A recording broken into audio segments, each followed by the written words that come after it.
ওটা এখন একদম ফুল ফেজে প্রস্তুতি চলছে। কার্যকর্তা এবং এলাকার সাধারণ মানুষের উৎসাহ চোখে পড়ার মতো। সাধারণ মানুষ পর্যন্ত এই মোদিজির কার্যক্রমকে কেন্দ্র করে তারা একটা উৎসাহের মেজাজে আছে। বাড়ির কাছে নরেন্দ্র মোদীকে তারা দেখতে পারবেন।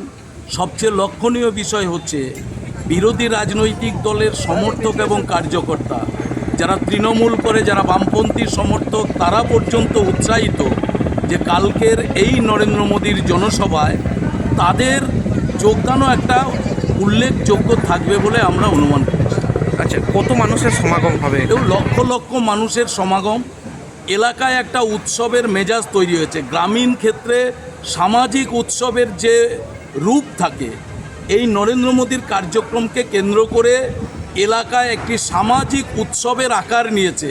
তাদের আত্মীয় পরিজন অলরেডি আসতে শুরু করেছে। বিশেষ করে কালকের এই মহা উৎসবে তারা যোগদান করবে এই প্রত্যাশা নিয়ে বিভিন্ন জায়গা থেকে এলাকার সামাজিক স্তরের যারা আত্মীয় পরিজন আছে তারাও এসে উপস্থিত হয়েছেন। কালকের সভায় কাছ থেকে নরেন্দ্র মোদীকে তারা দেখবেন। নরেন্দ্র মোদীর উল্লেখযোগ্য পরিবর্তনের বক্তব্য তারা শ্রবণ করবেন। আচ্ছা, কোন কোন বিধানসভার প্রার্থীর সমর্থনে উনি আসছেন? 14টা বিধানসভার প্রার্থী এখানে উপস্থিত থাকবেন। মূলত ওই কালনা মহকুমা এলাকায় যে সমস্ত প্রার্থীরা আছে তাদের এই সমর্থক এবং এলাকার জনতা এখানে উপস্থিত হবে। একটা বিরাট আকার জনসমুদ্র কালকে এই সিমলনের নরেন্দ্র মোদী সভাস্থল থেকে দেশবাসী, বাংলাভাষী এবং সর্বোপরি আমাদের জেলার মানুষ দেখবে। আচ্ছা, বলছি রাত্রিবাসও কি করবে আজকে এখানে লোকজন? এখানে তার জন্য কি আগে থেকেই লোকজন এখানে আসবে? কালকের এই কার্যক্রমের জন্য প্রথমেই বলেছি এটা গ্রামীণ ক্ষেত্র।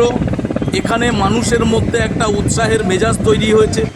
সামাজিক উৎসবের ক্ষেত্রে মানুষ যেমন আত্মীয় পরিজনের বাড়িতে এসে আশ্রয় নেয়, থাকে উৎসবকে উপভোগ করার জন্য, ঠিক একই দৃষ্টিতে এই নরেন্দ্র মোদীর কার্যক্রমকে উৎসবের দৃষ্টিতে তারা দেখছেন। তারা আত্মীয় পরিজনের বাড়িতে অলরেডি এসে তারা থাকছেন। আর বাকি সমর্থক এবং অন্যান্য জায়গার মানুষ তারা কালকে এসে উপস্থিত হবে। কটা নাগাদ উনি এখানে হেলিকপ্টার? কালকে 11টার মধ্যে এখানে উপস্থিত হওয়ার কথা। ওনার আগামীকাল 3টে কার্যক্রম আছে। তার প্রথম কার্যক্রম হচ্ছে সিমলনের এই মাঠের জনসভা।